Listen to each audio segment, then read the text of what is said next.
मरचू जंगल से लकड़ियां काटकर बाजार में बेचने गया, लेकिन उसे लकड़ियों के अच्छे दाम नहीं मिले।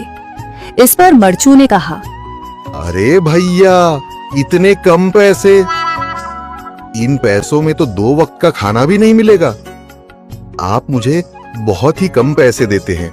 मैं इतनी मेहनत से लकड़ियां काट कर आता हूँ, लेकिन उनके पैसे मुझे बहुत कम मिलते हैं।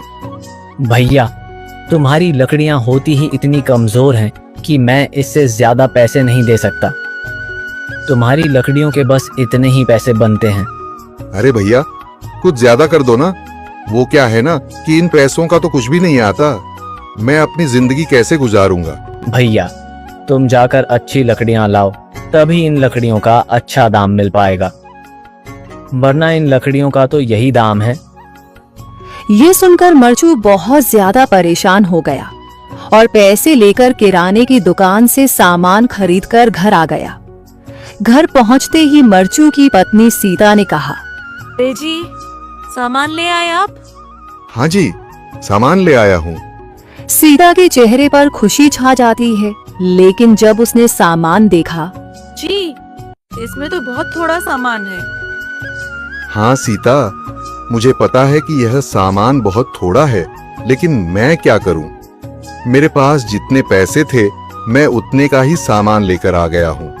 इस तरह हमारा गुजारा कैसे हो पाएगा जी? आपको तो पता ही है कि हम कितनी मुश्किलों से गुजारा करते हैं। हाँ हाँ, मुझे पता है, लेकिन मैं कर भी क्या सकता हूँ? मेरे पास इतने पैसे ही नहीं कि हम एक अच्छी जिंदगी गुजार सकें। इतनी मेहनत कर रहा हूँ, लेकिन फिर भी मेहनत का फल नहीं मिल रहा। इतनी मेहनत से अच्छी लकड़ी काट कर आता हूँ, लेकिन मुनासिब दाम नहीं मिलता। मैं तो बहुत परेशान हूँ। क्या करूँ? कहाँ जाऊँ? अरे जी, आप परेशान न हो, आप कोई और काम देख लें। मैंने कई बार काम तलाशने की कोशिश की, पर किसी ने भी मुझे काम नहीं दिया। ये सुनकर सीता भी काफी ज्यादा परेशान हो गई। मरचू से सीता की परेशानी नहीं देखी गई। उसने अपनी पत्नी सीता से कहा, मैं फिर से जंगल की ओर जा रहा हूँ। अरे जी, अभी मत जाइए ना, वैसे भी शाम हो रही है। आप कल चले जाइएगा, अभी मत जाइए। ठीक है, अगर तुम रोक रही हो तो मैं नहीं जाता। मैं कल चला जाऊंगा। इसके बाद मरचू गांव में घूमने के लिए चला गया। तभी उसे एक आदमी मिला और उसने कहा, कहाँ जा रहे हो भैया? और सुनाओ, क्या हाल चाल है? जिंदगी कैसे गुजर रही है? अरे भैया, तुम्हें तो पता है कि लकड़ियां काटकर कैसे गुजारा होता है। हाँ भैया, तुम सही कह रहे हो। और आसपास के जंगलों में अच्छी लकड़ियां भी नहीं है। इसके लिए तो जंगल के अंदर जाना पड़ेगा। पर जंगल के अंदर तो काफी सारे जंगली जानवर होंगे। मुझे बहुत डर लगता है भैया, मैं जंगल में कैसे जाऊंगा? हाँ भैया, जंगली जानवर तो होंगे, लेकिन अच्छी लकड़ियां तो वहीं से ही मिलेंगी।